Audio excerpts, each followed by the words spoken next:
नमस्कार। तनु की जुबानी चैनल में आपका स्वागत है। हमारी आज की कहानी है मायका। पेड़ पौधे, खेत और घर सब तेजी से पीछे की ओर भाग रहे थे और मेरा मन भी मेरे बचपन की ओर भाग रहा था। अंश भैया, मैं और विनोद, जिसे प्यार से मैं वीनू कहती थी, अपने माँ बाबूजी के साथ बनारस में रहते थे। बाबूजी पोस्ट ऑफिस में बड़े बाबू थे। माँ एक घरेलू महिला है। पुश्तैनी घर था हमारा बनारस में।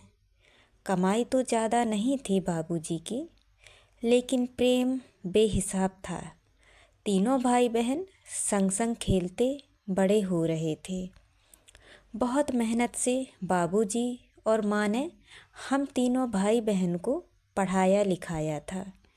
अंश भैया की नौकरी बैंक में लग गई थी। अच्छी नौकरी थी।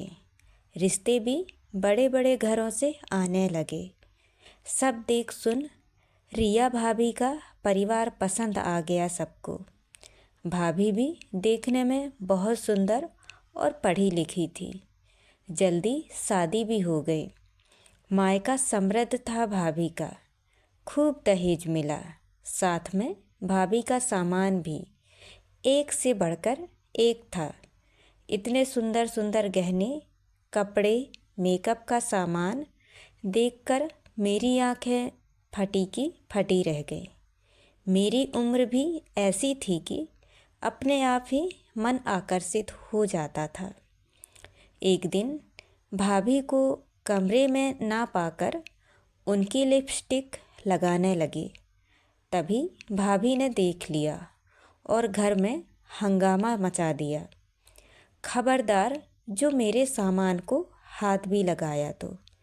कभी देखा भी है ऐसे ब्रांडेड मेकअप के सामान को? आंखें दिखाती हुई भाभी मुझ पे बरस पड़ी और माँ ने अपनी कसम देकर मुझे चुप करा दिया। उम्मीद थी कि अंश भैया शायद भाभी को कुछ कहें, पर बड़े घर की बीवी और दहेज के सामान ने उनकी बुद्धि बदल दी थी। वो भी आए और मुझे ही डांट कर चले गए और अपमानित होकर भी मैं चुपचाप बैठी रही। घर में आने वाले समय को शायद बाबूजी ने भांप लिया था और जल्दी मेरी शादी नीरज से हो गई। ससुराल ऐसा मिला जहाँ पहले से ही मेरी सासू माँ ने हर रंग, हर ब्रांड के मेकअप और कपड़ों से मेरा कमरा सजा दिया था। इधर मैं विदा हुई और साल लगते लगते माँ बाबूजी भी एक एक कर चले गए। अंश भैया तो भाभी के पल्लू से पहले ही बंध गए थे और भाभी ने भी मुझसे कोई संबंध रखना उचित नहीं समझा। मेरा मायका अब ख़त्म हो चुका था। फिर भी हर तीज त्योहारों में मायके की यादों की उम्मीद उठती और अपने आप ही दब भी जाती। कुछ सालों बाद वीनू की नौकरी भी लग गई और अपने साथ काम करने वाली एक लड़की से उसने कोर्ट मैरिज भी कर लिया। करता भी क्या, कोई बड़ा था भी नहीं जो उसे घोड़ी चढ़ाता। एक झटके से ट्रेन रुकी। खिड़की से झांक कर देखा तो वीनू नज़र ही नहीं आ रहा था। दिल घबरा उठा। दिल्ली जैसे शहर में वीनू नहीं आया लेने तो क्या करूँगी मैं अभी सोच ही रही थी कि आवाज़ आई, दीदी। पलट के देखा तो वीनू था, मेरा भाई। कितना बड़ा हो गया रे तू। वीनू के गले लगकर हम दोनों भाई बहन की आंखें आंसुओं में डूब गई। चलो दीदी। सामान उठाकर हम घर की ओर चल दिए।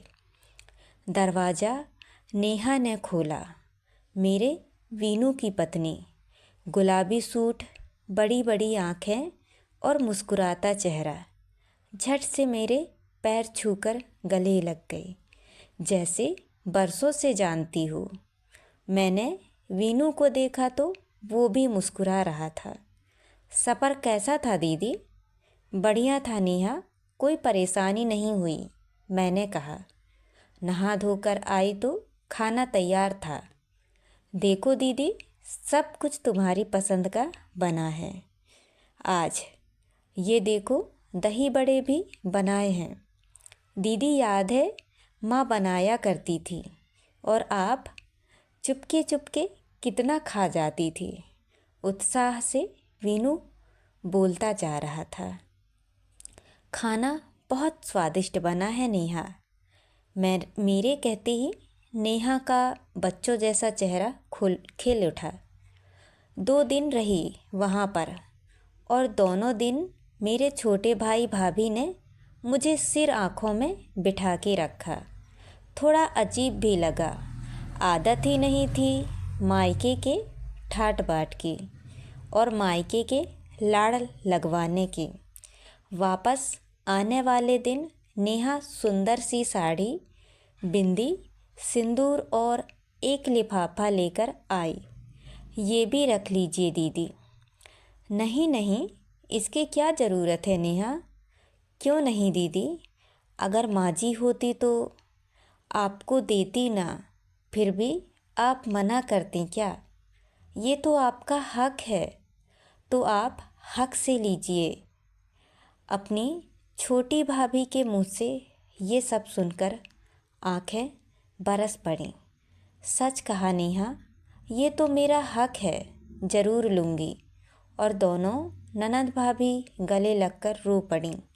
हमें देख वीनू की आंखें भी भर आई। मुझे पता है दीदी, इतनी बार बुलाने पर भी आप क्यों नहीं आती थी। लेकिन दीदी, सारी भाभियाँ एक सी नहीं होती हैं। आपका मायका हमेशा बना रहेगा, ये मेरा वादा है। अपने भाई भाभी को ढेरों आशीर्वाद और प्यार देकर मैं अगली छुट्टियों में वापस जाने को, क्योंकि मेरी छोटी भाभी ने आज मेरा मायका जो लौटा दिया था। तो दोस्तों, ये कहानी आपको कैसी लगी? लाइक और कमेंट करके ज़रूर बताएं और चैनल को सब्सक्राइब करना ना भूलें। तो मिलते हैं अगली कहानी में। बहुत बहुत धन्यवाद।